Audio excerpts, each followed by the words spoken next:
E aí, pessoal, tudo bem? Vamos começar agora a nossa live da segunda série. Vocês estão preparados? Eu, Bruno e Anderson vamos recordar algumas coisas importantes aí da matéria que vocês viram no módulo vermelho. Fica ligado! Ó, matéria do segundo ano, física, aqui nós vamos trabalhar com as ondas sonoras. Aqui porque vai trabalhar com o quê? Nós vamos trabalhar com soluções, né? Ó, já que ela vai trabalhar com solução, vamos solucionar isso logo e começa essa aula. Então, Ó, galera, não perde não, hein? Vamos lá então. Vai lá, Ju, tá Vai. show. Muito bem, vamos começar então, né? Que essa parte de soluções o pessoal fica meio estressado porque acha que é difícil demais.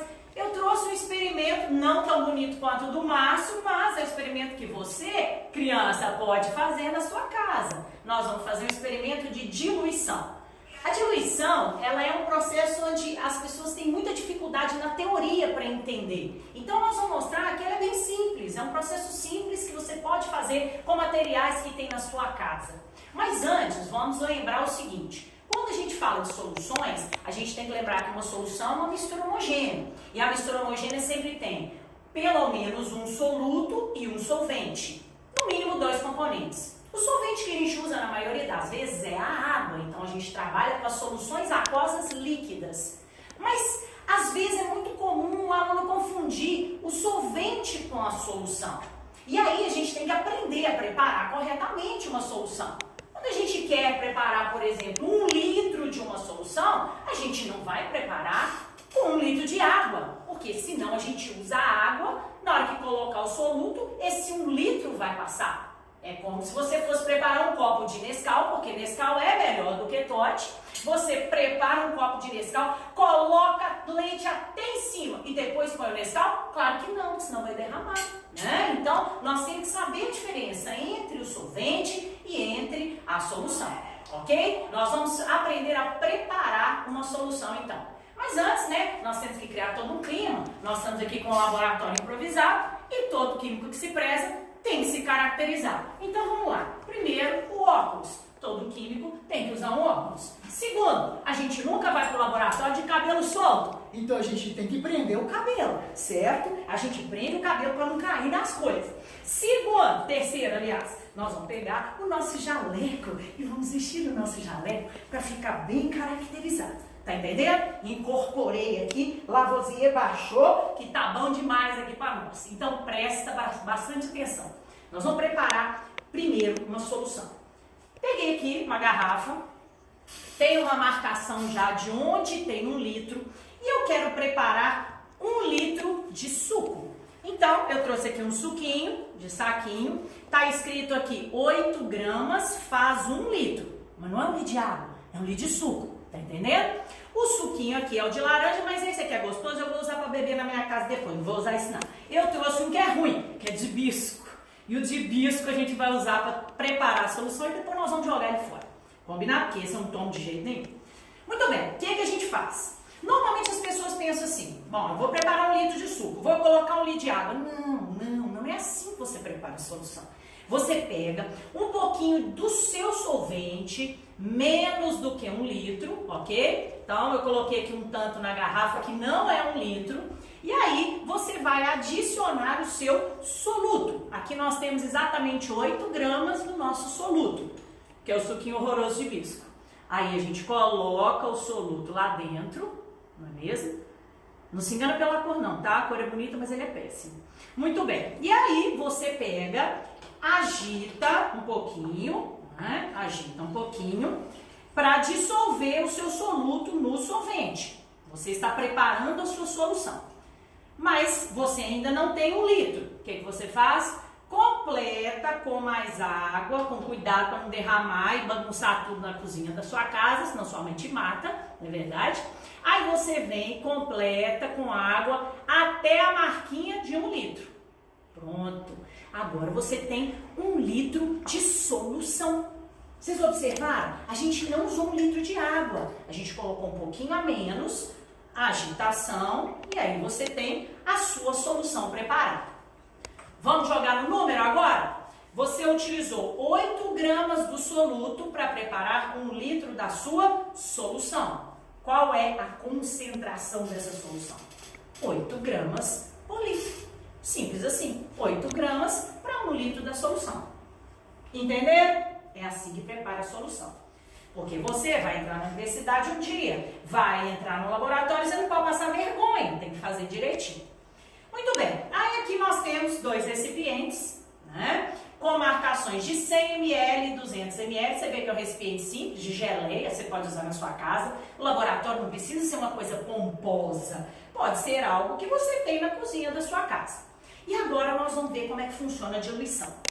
Diluição é um processo onde você acrescenta solvente em uma solução previamente preparada, com o objetivo de reduzir a concentração dela. No fundo, usando palavras mais simples, é como se você estivesse raleando a sua solução. Você tem uma solução concentrada e ela está muito forte, ou às vezes o suco está muito doce, você acrescenta mais água para que ele fique menos doce, menos concentrado, ok? E aí nós vamos fazer, né, essa diluição na prática e depois nós vamos mostrar na teoria, que é o que normalmente vocês aprendem e ficam todos cheios de dúvida. Na prática vocês vão ver que é muito mais fácil. Muito bem, nós vamos pegar a nossa solução pronta e vamos colocar no frasco aqui 100 ml da solução já preparada. Vou colocar aqui um funilzinho, né, para evitar acidentes, e nós vamos colocar aqui a solução do hibisco até a marca de 100 ml. Tudo bem? Muito bem. Tenho 100 ml da minha solução. Uma coisa importante a ser discutida. Quando eu coloco esta porção, que na química a gente chama de alíquota, a concentração dentro deste potinho é diferente da concentração da garrafa? 2 segundos para pensar. Claro que não. Se fosse assim, eu ia querer beber o suco no copo, eu ia beber ele na garrafa. Se a concentração mudasse, imagina que isso aqui é um refrigerante. Você abre o refrigerante, coloca ele no copo, ele fica com um gosto diferente? Claro que não, a concentração é a mesma. A gente pode dizer que a relação do soluto com a solução variou, porque aqui eu tenho menos soluto do que aqui. Pensa bem, aqui eram 8 gramas em 1000 ml. Aqui, então, como são 100 ml, eu teria 0,8 gramas do meu soluto, mas num volume menor, de 100 ml. Perceber? A concentração não varia quando nós dividimos a solução em pequenas porções. Eu vou fazer o mesmo neste outro potinho, ok? Para a gente ter um de controle, para a gente poder ver a cor depois do experimento. Ó, ficou melhor sem o funil, tá vendo? Então vamos deixar os 2 potinhos aqui, os 2 com soluções da mesma concentração. 8 gramas por litro, 8 gramas por litro, 8 gramas por litro. Tranquilo? Aí eu vou diluir. Vamos imaginar que por algum motivo eu tenho que beber esse suco horroroso de ruim. E ele é tão ruim que eu faço assim, não, eu vou ter que diluir porque eu não estou aguentando o gosto desse suco. Eu quero reduzir a concentração desse suquinho. Então, a gente vai adicionar solvente, água, na solução pronta para que a concentração caia. Então, nós vamos pegar aqui nessa frasquinha aqui que eu acho que todo mundo tem em casa, né? Dá para usar, nós temos a água e nós vamos colocar a água aqui agora até a marca de 200 ml, ou seja, eu vou dobrar o volume da solução. Então, a gente vem aqui, coloca a água bem devagarinho para não derramar, até a marquinha do 200 ml. Claro que esses volumes aqui são aproximados, né? Porque a gente não tem o equipamento de laboratório 100%, mas enfim, isso não tem problema nenhum, que ninguém vai consumir. Vou dar uma agitadinha aqui, claro que eu trouxe a tampa, óbvio, né? Muito bem, agora nós temos o controle para a gente comparar. Presta atenção. Não sei se vocês vão conseguir perceber. Chega mais. Observa. Esse recipiente está um pouquinho mais claro do que esse aqui, a solução. Perceberam? Porque eu adicionei o solvente e fiz uma diluição. Diluir, gente, é isso. É jogar água no que está pronto. Agora, enfia na cabeça, sempre que você diluir, a concentração tem que cair.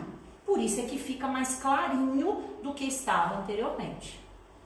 Deu para entender? Na prática, a diluição é basicamente isso.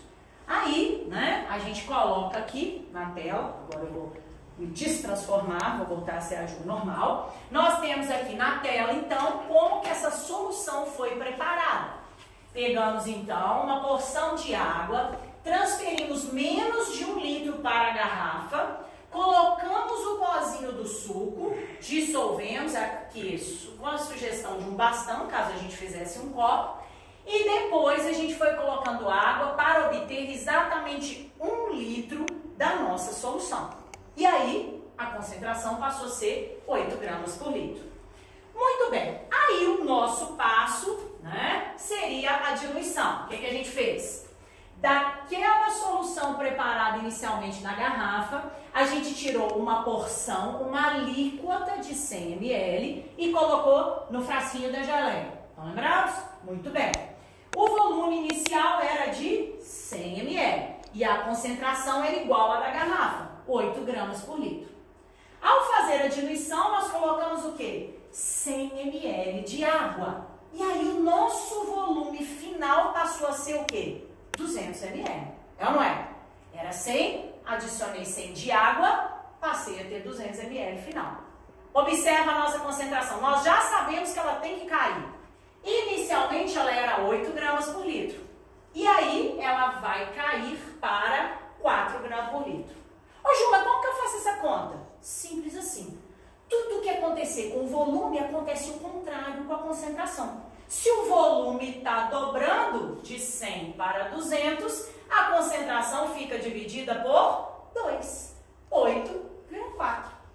Então, aqui você consegue visualizar todo o experimento que nós fizemos, né? Então, é um processo simples, onde você tem uma proporcionalidade inversa. Pelo amor de Deus, não faça a regra de 3 que não dá certo. E lembra sempre o seguinte, tudo que acontecer com o volume, acontece o contrário com a concentração. Muito bem, mas para quem não gosta de desenhar, tem uma solução também. Dá uma olhadinha agora para você ver. Tem fórmula. Diluição também tem fórmula, para aquele pessoal que adora matemática. CI, VI, CF, VF. CI seria a concentração inicial da nossa solução, 8 gramas por litro. Volume inicial que nós usamos na diluição, 100 ml. Concentração final é o que nós queremos calcular. E o volume final é a soma do inicial mais a quantidade de água que você jogou. Lembra sempre disso. Existe o volume adicionado. E aí a gente chega com uma continha simples, né, no resultado que a gente conseguiu obter também usando o raciocínio lógico. Concentração inicial 8, volume inicial 100 ml. Concentração final nós vamos calcular e o volume final 200 ml. Continha fácil de fazer, 4 gramas por litro. Então você tem várias maneiras, ou você faz na cozinha da sua casa, ou você faz com a fórmula, ou você desenha e tira o fantasma da diluição da sua cabeça. Porque química é amor também, igual a física do Brunão e do Anderson. Vai lá, galera. Fala, galerinha! E aí? Ó, segundo ano, nós vamos falar então de ondas sonoras. Ondas sonoras são mecânicas. Peraí. O que é onda mecânica? Quem sabe, responde aí sim. Olha aí pra mim. Vamos ver se tem muito aluno que sabe o que é onda mecânica. E aí? Muita gente respondendo sim? Ah, muito bem. Então aprendeu. Ó, mandando até coraçãozinho. Ó, onda mecânica é aquela onda que necessita de um meio material para se propagar. Ô, Pamonhinha, uma onda na corda é um exemplo de onda mecânica, porque precisa da corda para se propagar. Onda na superfície de um líquido é uma onda mecânica, precisa do líquido para se propagar. Onda sonora é uma onda mecânica, precisa de um meio material para se propagar. Atenção, hein? Onda sonora não se propaga no vácuo. Então não esquece isso não.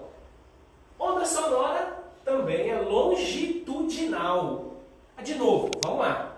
Quem sabe aí que é onda longitudinal? Responde aí pra gente. Isso. Responde sim. Tem coraçãozinho. Ó, bacana. Tô gostando dessa interação aí. Vamos lá, vamos participar, gente.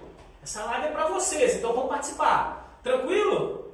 Deu um número bacana aí de gente respondendo sim. Teve gente que respondeu não. Não é possível, Pamonhinha. Não é possível, Pamonhinha, que você não sabe o que é uma onda longitudinal. Vem cá.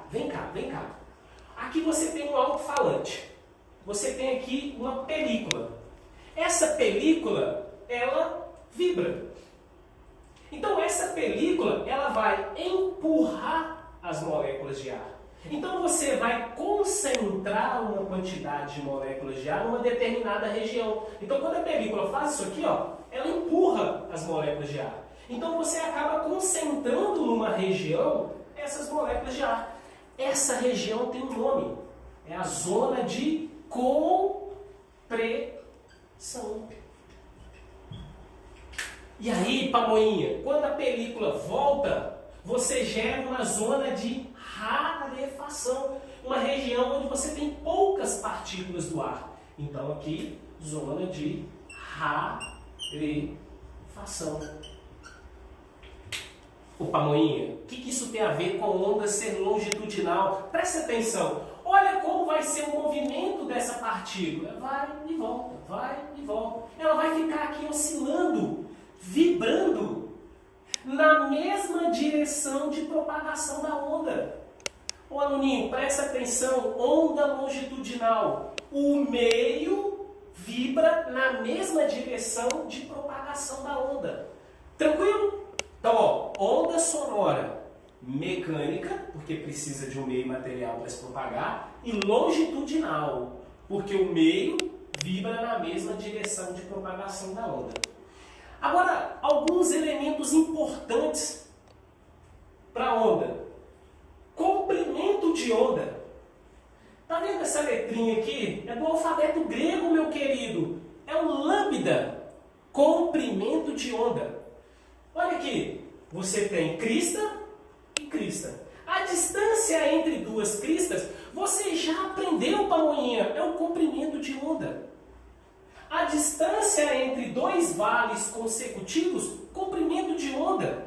Então, professor, como é que eu vou achar o comprimento de onda para essa onda sonora? É simples. Olha aqui, ó.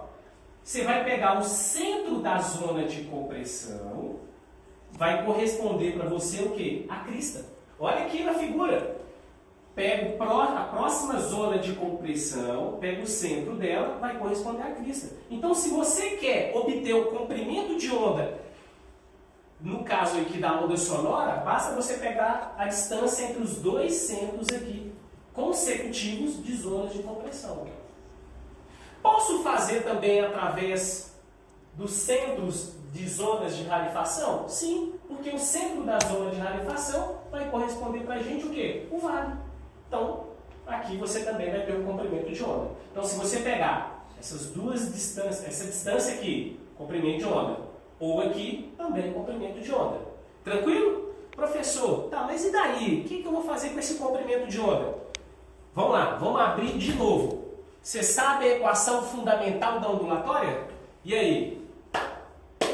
Esperando, vamos participando, gente. Vamos lá, sabe? Coloca a fórmulazinha aí, vai lá, escreve aí pra mim, vai lá.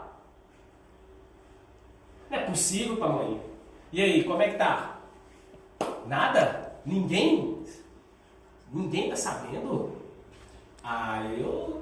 Ô, Pamoinha. Aí, parece que tem gente que acertou. Beleza. Ô, Pamoinha. Olha aqui, ó. Equação fundamental da ondulatória. Ó, velocidade de propagação da onda, comprimento de onda vezes a frequência. Mas antes de continuar falando um pouquinho sobre essa fórmula, deixa eu chamar o professor Bruno aqui. Eu queria ver, Bruno, você tem algum macetinho? O Bruno é bom nisso, hein? Tem lá, tem música, tem macetinho, esse é o cara. O que você aconselharia os alunos aí? Uma dica para eles gravarem essa? Vaca, lambe, farinha. Ó, muito bom! Vaca, lambe, ferida. É muito bom, olha só. Ou então, vaca, lambda, filha. Pode ser a filha também. Pode. Por que não? Tem vários macetes aí, o que os alunos usam. Não, melhor nem perguntar, né? Melhor não perguntar. Ó, deixa eu voltar aqui então, vamos lá. O professor Bruno, diz aí. Essa equação, olha, o aluno pode esquecer essa equação? Não pode de jeito nenhum. Ô, Pamoinha, essa equação vai estar na sua prova, meu filho. Você tem que gravar essa equação. Comprimento de onda nós aprendemos aqui. Frequência é o número de oscilações, vibrações. Aqui, vem cá. Lembra da partícula do ar? Quando a onda passa por essa partícula aqui do ar, ela fica vibrando. Ó. Então, o número número de vibrações por tempo vai ser o que pra gente? A frequência. Então basta você multiplicar o comprimento de onda vezes a frequência para você chegar na velocidade de propagação da onda. Tranquilo? E falando em frequência, frequência, me presta? Frequência, então, N número de oscilações sobre ΔT. Olha que legal, se a frequência estiver, o intervalo de tempo estiver em segundo, a frequência vai ser dada em hertz. Então, se você dividir número de oscilações por unidade de tempo, no caso do tempo estando em segundos, a frequência vai ser dada em hertz. Por que dessa informação? Aqui, no espectro sonoro. Opa, Moinha, nós temos aqui uma faixa que é audível para a gente. Vai do 20, tá vendo aqui, coloridinho de vermelho? Vai do 20 até 20 mil Hz. 20 mil Hz é a mesma coisa de 20 kHz. Não pode esquecer, hein? 20 kHz é igual a 20 mil Hz. Tem muito pagoinha que acaba esquecendo isso. Então aqui você tem os sons que são audíveis. Abaixo de 20 Hz, você tem o infrassom. Você pode obter o infrassom, abalos sísmicos, erupção vulcânica, onde você acaba gerando infrassom.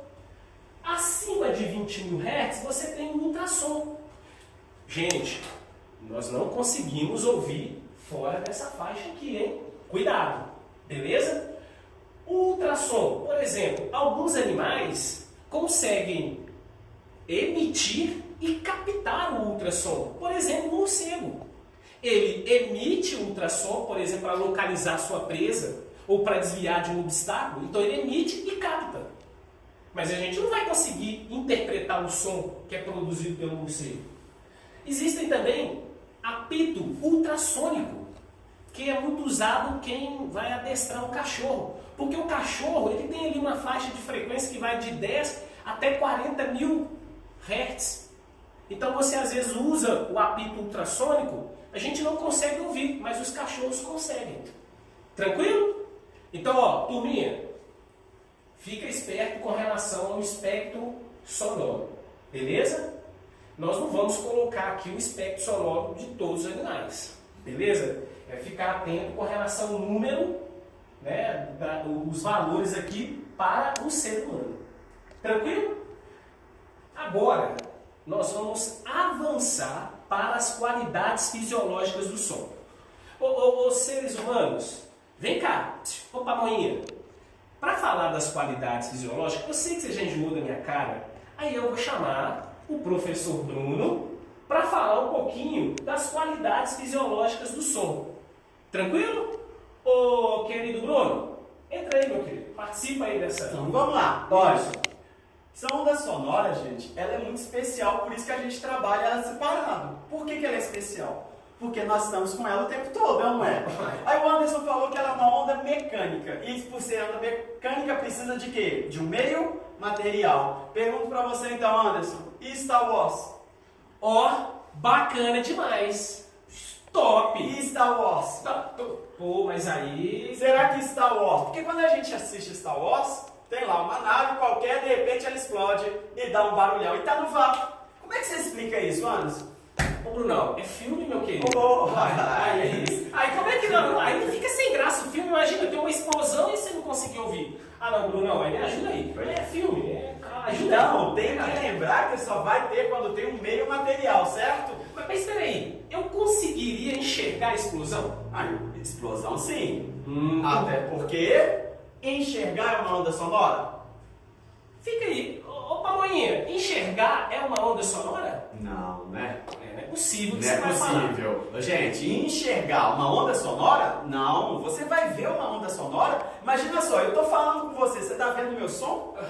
Olha aí, ó, que beleza. Opa, Moinha, fica ligado aí. Gente, você só vai perceber a onda sonora Por causa de uma membraninha que tem ali dentro do seu ouvido chamada...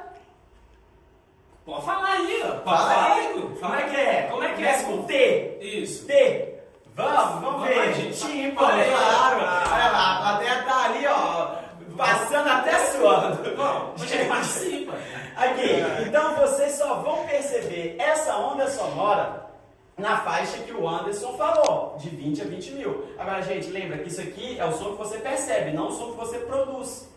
Você tem que tomar muito cuidado com isso, porque às vezes o aluno vira e fala assim, olha, ô Anderson, eu consigo produzir um som de 20 Hz? Não, de forma alguma, né, meu Pai, querido? esse som aqui, dificilmente você vai conseguir escutar ele também, assim como esse. Esses aqui são sons com as frequências muito altas e esses aqui são sons com frequências muito baixas. E é por isso que aparecem essas qualidades, Anderson. Quando se fala fisiológica, tem a ver com a nossa percepção. Nós vamos perceber o som de maneira diferente. E nós podemos perceber altura, intensidade e timbre. E agora eu já falo para vocês, aonde que vem a maior confusão? Altura e intensidade, Anderson. Isso aí é... Olha, sabe por quê? Quando a gente fala em um som alto, o aluno já pensa que a pessoa está o quê? Já pensa, por exemplo, no Vinícius gritando com aquela cozinha.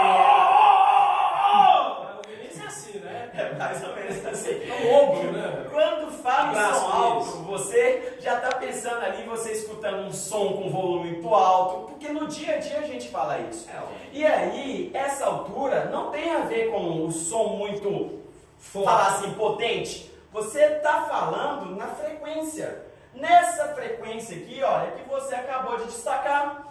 Quer dizer que de 20 Hz a 20 mil Hz é a parte que nós podemos perceber, ser humano, certo?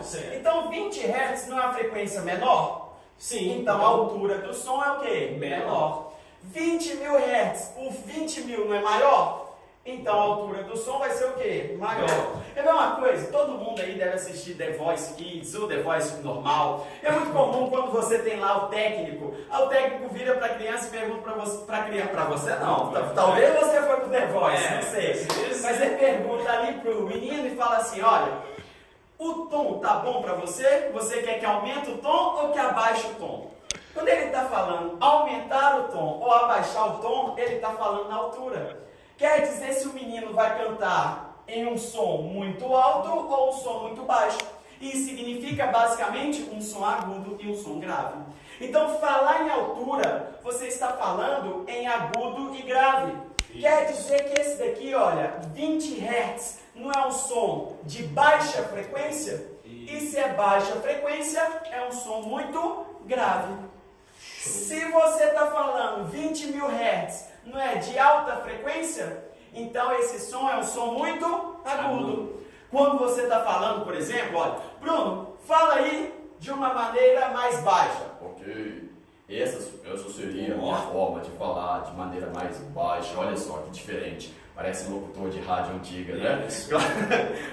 Ô Anderson, você consegue falar agora de uma maneira mais alta?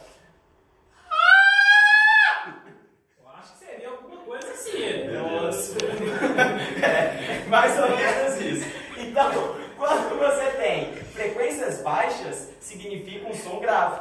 Frequências altas significa então, um eu som produzi um agudo. som de frequência alta. E você um som de frequência baixa. Som alto, que é um som agudo, som grave, um som baixo. Beleza? Então, olha só, gente. Aí o aluno fala assim, altura. Então tem a ver, um som alto é um som agudo, um som baixo é um som grave. Ô Bruno, mas e onde que entra o volume então? Volume tem a ver com a intensidade. O volume tem a ver com a intensidade do som, que é basicamente a energia. Quer dizer que quando você está falando que normalmente, popularmente, você fala assim, olha, que a pessoa está gritando, quer dizer que ela está falando alto. Gente, na hora que aquela pessoa está gritando, ela não está falando alto não, porque você não está querendo falar se ela está com agudo ou grave. Você está falando se o som está forte ou se o som está fraco. Quer ver? Faz o seguinte, Anderson, produz aí um som bem fraco. E aí, Pamoinha? Bem fraquinho. E aí, Pamoinha? Mais fraquinho. E aí, Pamoinha? Agora, aproveita aí e faz um som bem forte. E aí, Pamoinha? Como é que você tá, Pamoinha? Vamos que vamos! Os meninos ali tiver com fone, vai estourar o ouvido de todo mundo. Calma aí, gente. Física Física é só uma boa, segura isso aí. Gente, quando você fala intensidade, você está falando de um som com volume maior ou volume menor. É a energia que está sendo emitida. Por isso que tem a ver com a amplitude, o tamanho da crista ou o tamanho do vale. Falar ali para você em intensidade quer dizer que você está emitindo um som mais forte, com mais energia, ou mais fraco, com menos energia. Então, por exemplo, o som pode ser baixo. Esse aqui é um som o quê? Baixo, de uma altura menor. O som pode ser baixo e ao mesmo tempo fraco? Ah, pode, uai. Qual que é o problema? Basta você falar como? Uai. Oi, tudo bem, pamonha? Você fala de maneira grave, porém com volume menor. Agora, o som, ele pode ser alto e ao mesmo tempo baixo também? Alto e baixo pode ser? Eu acho que é o máximo que eu consigo aqui, viu? Esse aí foi um som alto e fraco, porque o volume é pequenininho e aí você tinha ali um som muito agudo. Agora, alto e baixo não dá, porque seria o quê? Maior frequência e menor frequência ao mesmo tempo estaria oscilando em alguma coisa. Tá bom? Agora, olha só. Se você falar então, altura tem a ver com o quê? Frequência. Isso. Intensidade tem a ver com o quê? Amplitude. Não vai esquecer não, aquela figura, ó. Amplitude. E timbre. O timbre tem a ver com o formato da onda. Então, por exemplo, quando você está emitindo um som, o som ele pode ser emitido com formatos de ondas diferentes. Olha só que bacana.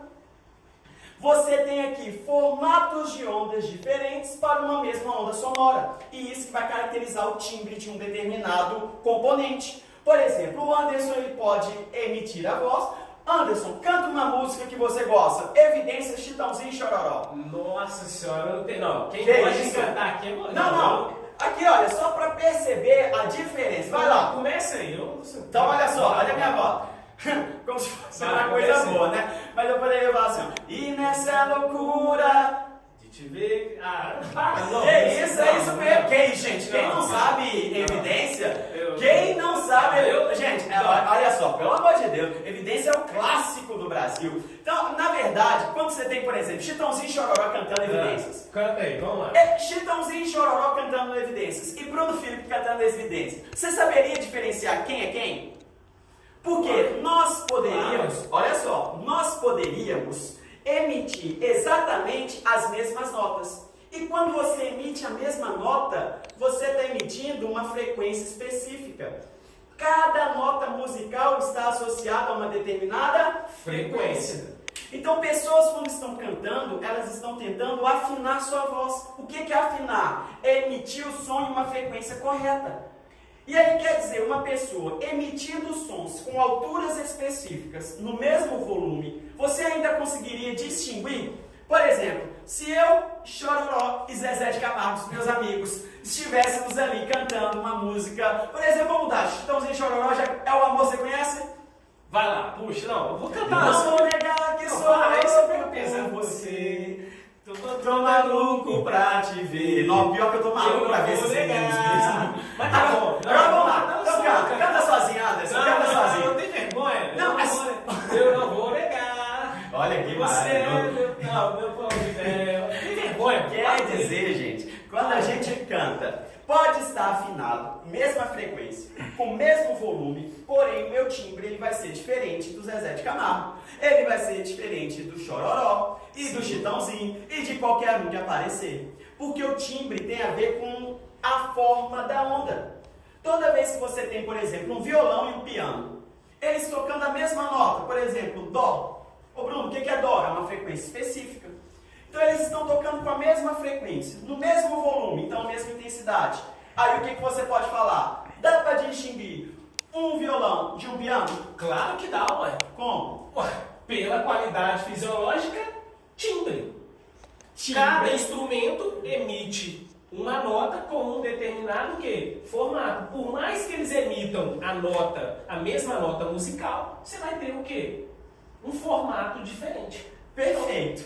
Então, gente, lembra que quando nós estamos falando das qualidades, a primeira que você não pode confundir é a altura e intensidade. Isso aí. Porque essa daqui, gente, popularmente nós falamos, olha, o som tá alto. Quando sua mãe está escutando, imagina agora, você de quarentena, tentando estudar, aí de repente seu pai vai lá na cozinha e liga um Raça Negra. Oh, aí você fala assim, e dá para concentrar? Não dá. Aí você fala assim, pai, abaixa o som. Só que naquele momento, o que você está pedindo? Você está pedindo para escutar Raça Negra de maneira mais grave. Então você está pedindo para escutar o quê? Isso seria muito esquisito. Gente, cuidado. Um som baixo tem a ver com frequência, grave. Som fraco, aí sim, volume. Então você fala assim, ô pai, esse som está muito forte. Tem como deixar o som um pouquinho mais fraco? Pronto. Seu pai já vai... E mais do que isso, seu pai já vai falar assim, esse meu filho está ficando cara. Tudo bem? Gente, então é isso. Vamos chamar a Juliana. Será que a Juliana sabe cantar? Ô, Ju, vem cá pra gente despedir. Só pra gente despedir desses meninos da segunda série. Olha só, Juliana, olha aqui. O Anderson não soube cantar Evidências. Você sabe cantar Evidências? Não, eu sei cantar do Raça Negra. Então, finaliza aí com Raça Negra, então. Cheia de mania. Tchararara.